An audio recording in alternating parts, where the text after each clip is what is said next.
Hello everyone, welcome to Taste Cheese Live. Thank you for joining us, where you are at home or in the audience. We're very happy to be here today. We're going to taste two amazing cheeses. With me is Ashley Owen and two amazing cheesemongers that are going to explain a lot about two of the cheeses that we have. But before we move to that, we are going to talk about a little bit about cheese and why we taste cheese. So we taste cheese to figure out what we really like. And not only to figure out what we like, but how to describe those flavors and how to describe that experience so we can find more cheeses that we love. The first thing that we do when we grab a piece of cheese is smell it. And when we smell it, we get a lot of the aromas and flavors that are there. If I tell you that aroma is probably the most important part of tasting, you'll be, what's that about? But the idea here is that the combination of flavor and smell that actually gives us the complete aroma and flavor of cheese. To taste a cheese, the best thing to do is to put a little bit of the cheese in your mouth, taste it, and pay attention to the front flavor and then to the flavors that develop in the back. To come up with the most general idea first, and then find the differences as the taste evolve. So for example, in a cheddar, when you taste it, the first flavors and the first smell will be of cream or butter. And as you eat it, you'll start getting the sense of the age. So an aged cheese will smell like a cellar, whereas a fresh cheese, a fresh cheddar, will be like a ripe piece of fruit. When you're tasting, you will also get the texture of the cheese. And so you get that texture in your mouth.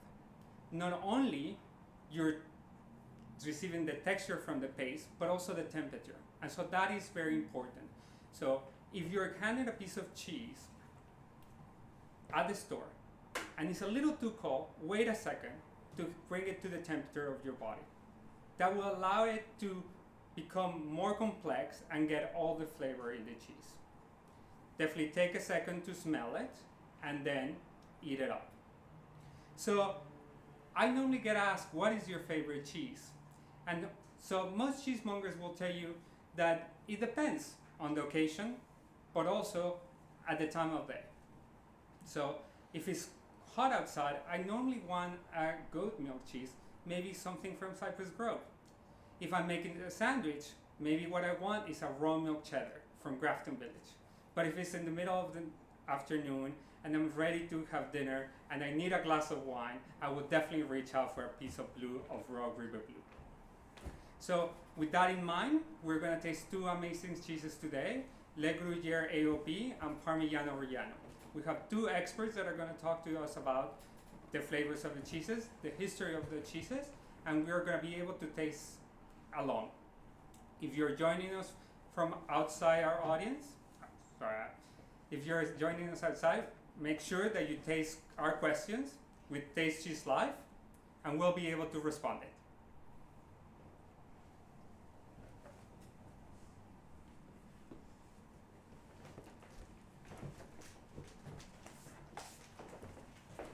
Thank you, Carlos. Hi, so my name is Nick, and what I'm here to talk to you today is this wonderful, delicious cheese, Le Gruyère AOP, or as most of us here in the United States would just call it, Gruyère. And you might be very familiar with this cheese. It is, after all, one of the best-selling cheeses in the U.S. You may have had it by itself, you might have had it melted on a burger, or better yet, in a giant, delicious pot of fondue. But what you might not be quite so familiar with is really where this cheese comes from. Because this is the heritage, the lifeblood, the beating heart of Western Switzerland. This cheese has been produced in this region for over 900 years, and cheese in this region has been produced for even longer. But Gruyère can be tracked back at least as far as the 900. It just celebrated its 900th anniversary last year by most records. This has been made the same way for all 900 years. There's no innovation with this cheese. It's everything to this region that has ever been and probably ever will be.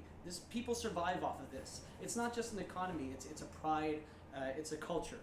Part of what makes this cheese so unique is that being a heritage cheese, it's protected. This is a name protected cheese. So when you see Gruyère AOP, that's the correct product to be getting. It's only made in Western Switzerland. Gruyere comes from there. It doesn't come from anywhere else. There are other styles of Alpine cheeses that are made kind of off of the recipe of Gruyere, but this can only exist from this region. Part of what creates that specificity is that this is a raw milk cheese. And so the cows are eating a very specific diet at a very specific elevation in a very specific area. And that affects both the taste of the cheese and the texture of the cheese. It does vary season to season within that, but nothing you're going to get from a different area will taste quite like that. If you tasted any cheese, let's say from Vermont, it might taste different than a cheese made with the same recipe from Georgia. Just like that, a cheese from Western Switzerland will not taste the same as, say, a cheese that's in Alpine style from California. It's just a different area. They're eating different things. In this case, the cows are eating the lush pre-Alpine grasses of the most famous canton of the five where this is made, Freiburg, which is where the town of Gruyère is located, or the canton of Jura, the canton of Neuchâtel, of Vaud, or of Bern. And only there. It's not made outside of there. It's from these areas.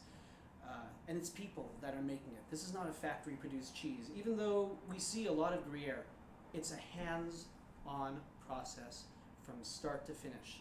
There are farmers, milk producers who have their herds no larger than 50, small herds, that all contribute to a village dairy system. So you'll have several different producers delivering to a cheesemaker, a master cheesemaker, someone who specializes in nothing more than just making wheels of this cheese. And all these producers don't travel very far. They're usually within 12.4 miles of the cheese. That's part of the specification for the AOP, for the name protection, how this cheese is made. So they have to be very close by. So for the most part, unless you're at a borderline between cantons, between counties, you're going to get a Jura Gruyère from Jura milk. You're going to get a Freiburg Gruyère from Freiburg milk.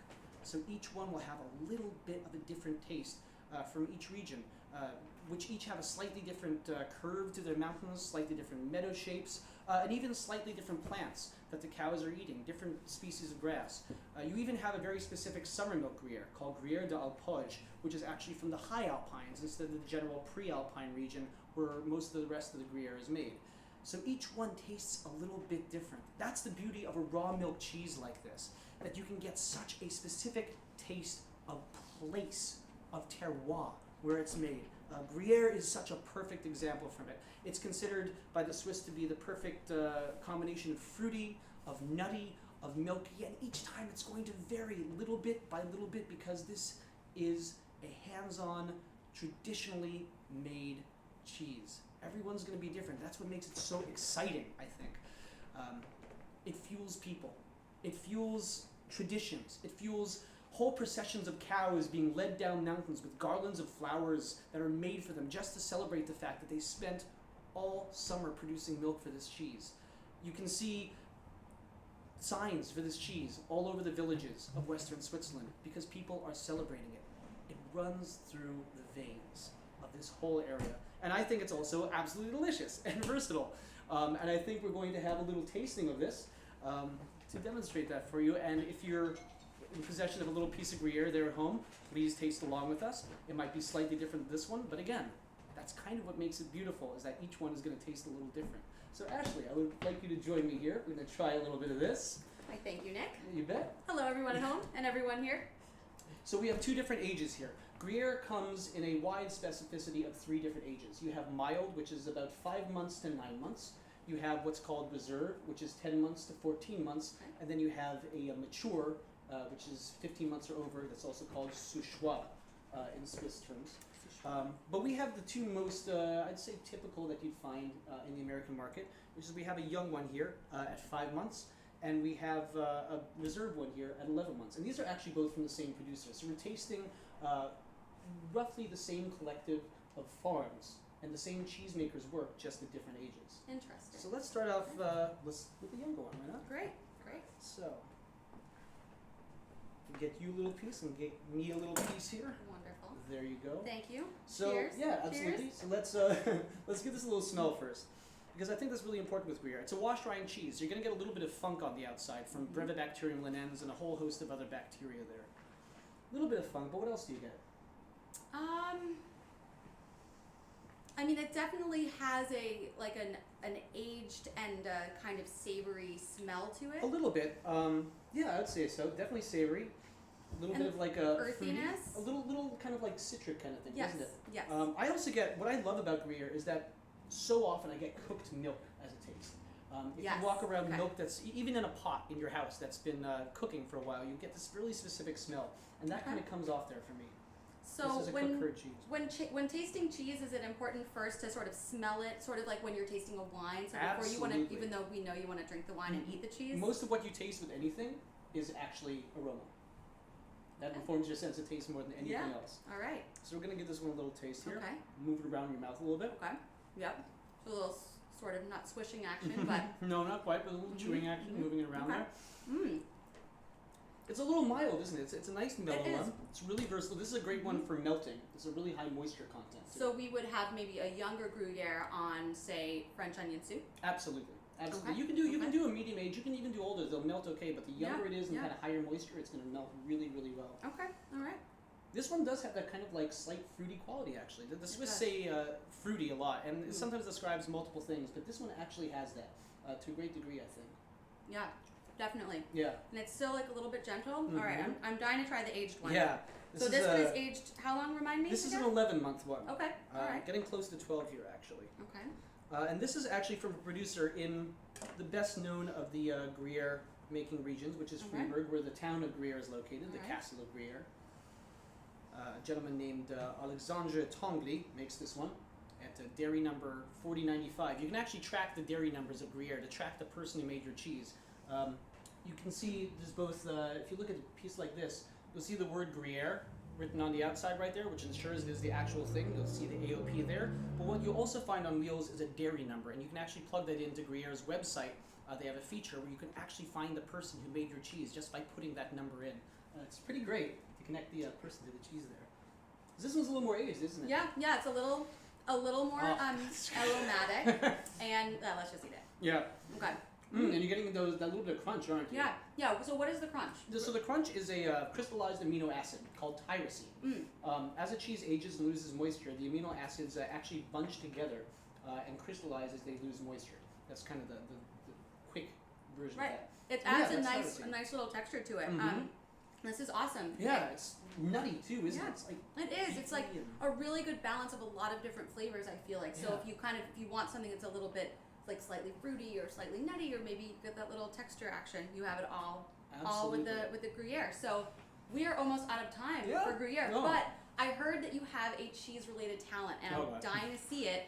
And I believe you've spent a lot of time on stage. Yeah. So some acting, some singing. Definitely so used to do that. You got a little song about Gruyere for us and for everybody at home. Sure. Alright, Let's see. We'll go with my favorite musical ever. Okay. So I feel cheesy, oh so cheesy. I feel fruity and nutty and great. I'm so tasty. I will put this right on a cheese plate. All right, wonderful. Thank you. All right, You're very well, welcome. I'm gonna take the rest of this. Thank you so much. You are so welcome. And all right, cheers to Gruyere. You bet.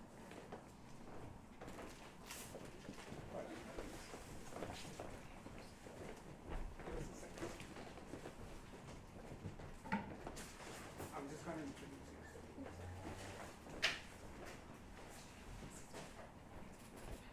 you. Well, that was great. Thank you so much for being with us. If you're just joining in, we are Tasting Cheese Live. That's our hashtag. So use it when you're, if you're seeing home. You can send us your question, your comments. We're gonna try to speak a little louder. We hear you on the internet.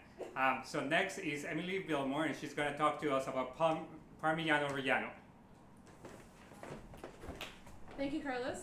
Hi guys, I'm Emily, and I'm here to talk about the absolute classic Parmigiano Reggiano, also sometimes called Parmesan.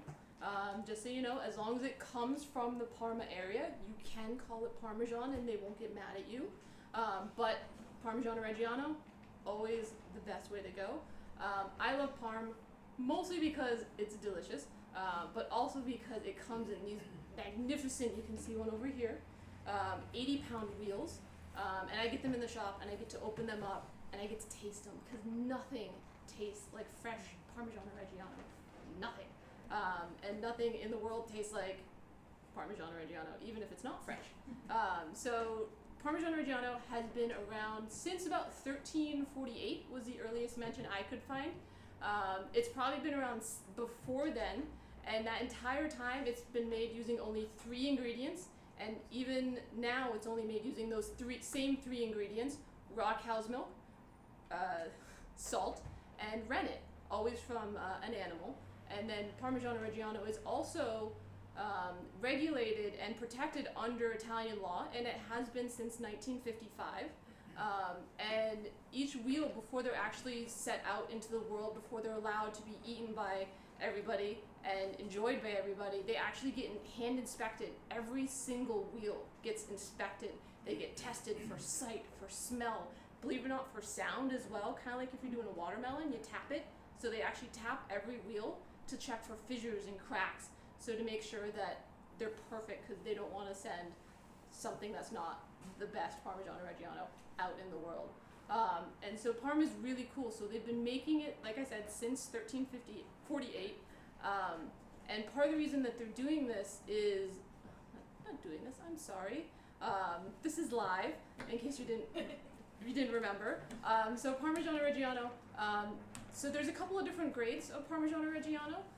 So you can get a younger Parmigiano Reggiano, which you can make into like your fresh pastas, use it for grating. It's usually a little fruity, a little salty, a little creamy in the mouth. You can also get a 24-month-old, which is a little bit drier, a little bit saltier. Those terracerine crystals that Nick had mentioned starting to appear in your Parm, getting a little bit of crunch going on.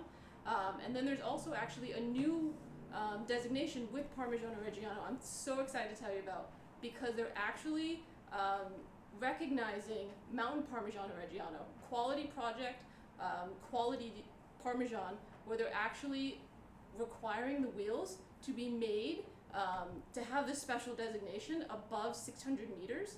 The cows also have to eat only feed from that area, so they're eating local forage all year round. So it's a very unique. They're recognizing that beautiful terroir of those mountain regions in the Apennine Mountains in Emilia-Romagna, which is fantastic, because it's like Gruyère. You get all these beautiful notes of the land, of the cows, and the grasses and the flowers that they're eating, and the hay that they're eating, which is fantastic. So when you're going into a store, when you're trying to find, what Parmigiano Reggiano do I look for, my 2 favorite brands, Val Serena, which is a beautiful 24-month-old Parmigiano Reggiano made using milk from brown Swiss cows, which is a beautiful breed of cows. They have a really beautiful protein content, so it gives it a little bit more, just tastes better. Yeah, I don't know how to describe it. It tastes better. And then you can get that through Rogers Collection. My other favorite brand is Crevero Parm from Essex Street Cheese, and that's actually one of those mountain cheeses I had mentioned. So it's actually made above 600 meters, local forage, and he also releases them at about 24 months. So what's also really fun is everyone always asks me at the shop, what do I do with Parm besides grate it on pasta or my salad? What else can I do with it? So I was like, what can I do? I went to Parmesan.com, and they have all these really cool recipes. So I learned how to make Parmigiano Reggiano martini, Parmigiano Reggiano cheesecake, totally awesome. I had a lady the other day in the shop tell me she made Parmigiano Reggiano taco shells. How cool would that be? Taco shells with Parm, awesome, love it. The other fun thing is, so you'll also see sometimes you'll have, when you're done grating your Parm, you'll have the chunk of the rind left over. Don't throw it away, please don't. You can use it to flavor soup, which is one of my favorite things to do. The other fun thing I learned the other day is I have a customer that gives it to her dog as a dog chew. So that's fun. So remember, check out Parmesan.com for more recipes, and I'm gonna have Ashley join me, and we're gonna taste some Parm. All right. Yay! Thanks, Emily. So excited. I'm really excited. Definitely. I'm half Italian, and so I'm like, oh yes, So you know We're all gonna get about some it. Italian cheese, but I never knew all of that wonderful information about this cheese. So, all right, let's get down Cool, to you what we ready really for it? want to do and eat some cheese. So feel Yes. free to pick a beautiful shard. I sharded some of these up earlier. So Very Parmesan, yep, take them. So Parm, as I mentioned, it has this beautiful kind of crumbly, flaky texture as it ages. You can see visually a couple of those tyrosine crystals, that little crunch. So when you eat it, you get that little bit of burst going on. Yeah. So you can see that. So and are then- those crystals sort of like, will you find those in a lot of raw milk cheeses? Because it was also in the Gruyere that we just tried. You can find some of them. It's not necessarily related to whether it's raw milk. It's more Okay. about age.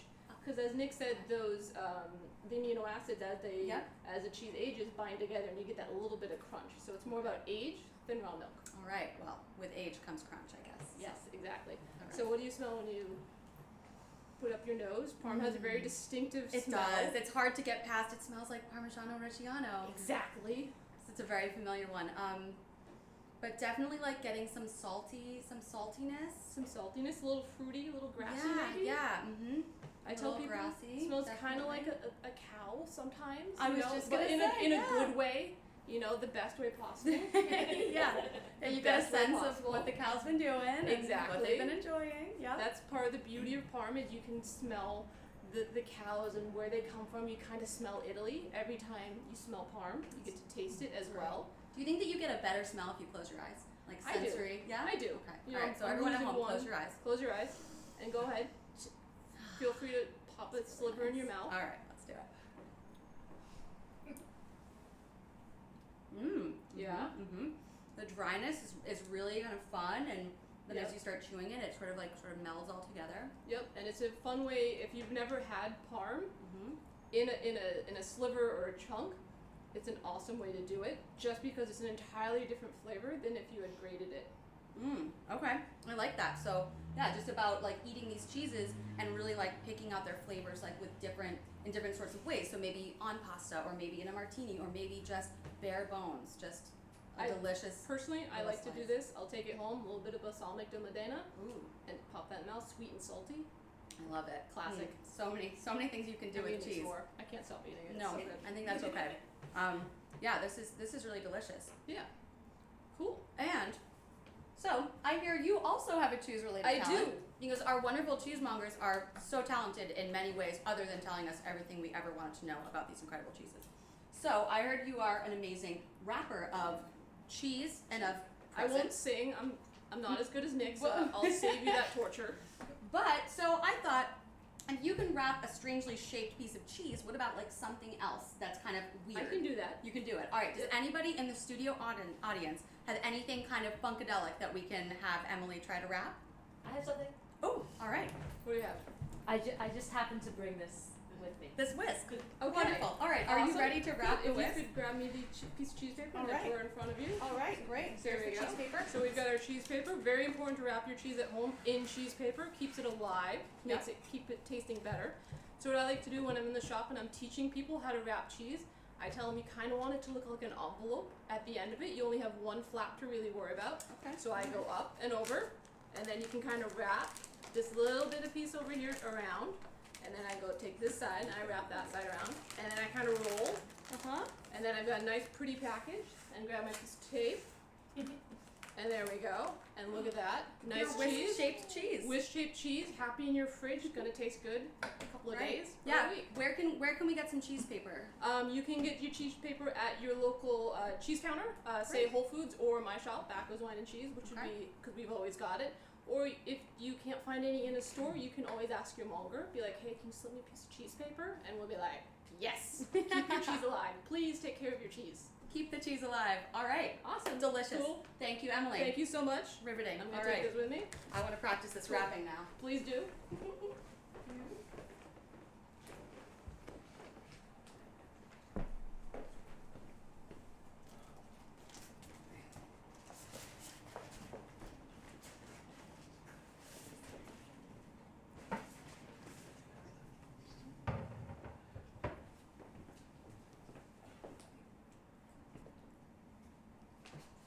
Well, that was amazing. I would never think of wrapping a whisk, right? So that's all the time that we have for today. Thank you so much for everyone that tweeted us today using Taste Cheese Live. We want to thank a lot Gruyère and me Forma especially for sending us the amazing cheese we tasted today, and Rogers Collective for sending out the amazing Parmigiano Reggiano that we tasted today. I also want to thank Whole Foods and the 17 stores that join us from around the country. To check out the venues that support us and that support us throughout the year, you can go to our website. I encourage you to take a second to look through the website now that you are here and sign up for membership. It's important you join us. This allows us to do our work. And I also want to thank Culture Magazine, an amazing media partner, for letting us use their space, but also for putting the information out there. Thank you so much.